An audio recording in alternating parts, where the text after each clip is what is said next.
I've heard of sleep paralysis before, the horrifying tales of people waking up, unable to move, unable to scream, with something lurking in the shadows of their room. I never thought it would happen to me, but when it did, it changed me forever. It started on an unremarkable night. I had been exhausted from work, my body weighed down with stress and fatigue. As soon as I hit the bed, sleep took me like a riptide, pulling me into darkness. I don't know what time it was when I woke up, but something felt wrong. My eyes opened, my mind was awake, but my body was frozen. A suffocating weight pressed against my chest. My breathing grew shallow and panic surged through me like ice water. I tried to lift a finger, to shift my legs, to scream. Nothing. Only my eyes moved. I scanned the room, heart pounding in my ears. Everything looked the same. Almost. Then I saw it.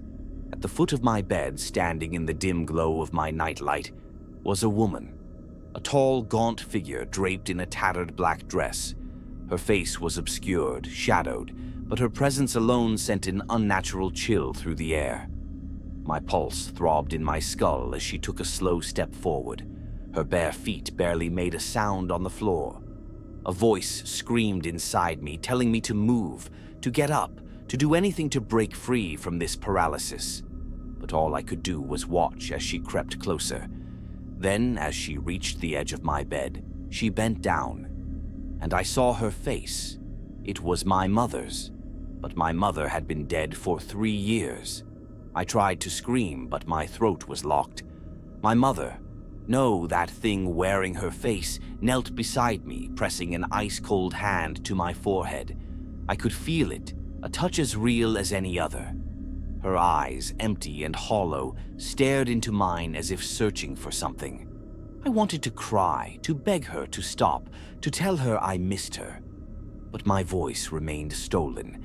Then she stood up and slowly walked towards the open doorway. My heart pounded as she disappeared into the darkness of the hallway. The moment she was out of sight, the weight on my body lifted.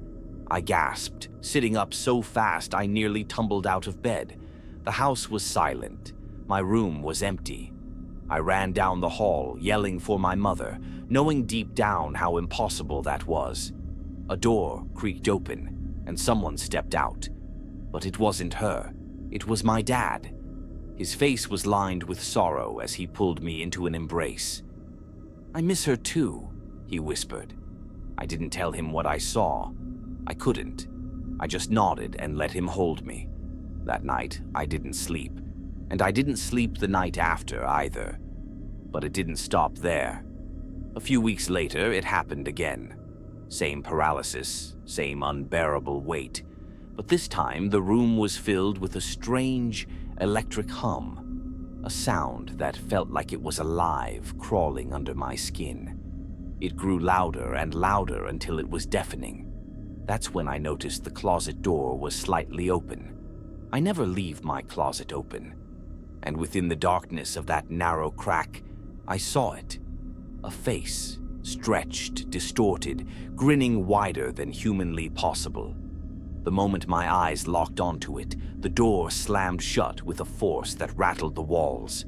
Everything went silent. I gasped as control of my body returned, and I bolted from the bed, flipping on every light in my room. The closet was empty. That's when I knew.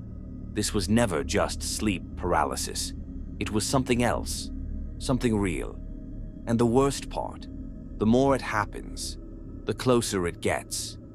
If you enjoyed this story, don't forget to like, comment, and subscribe for more horror stories that will keep you up at night.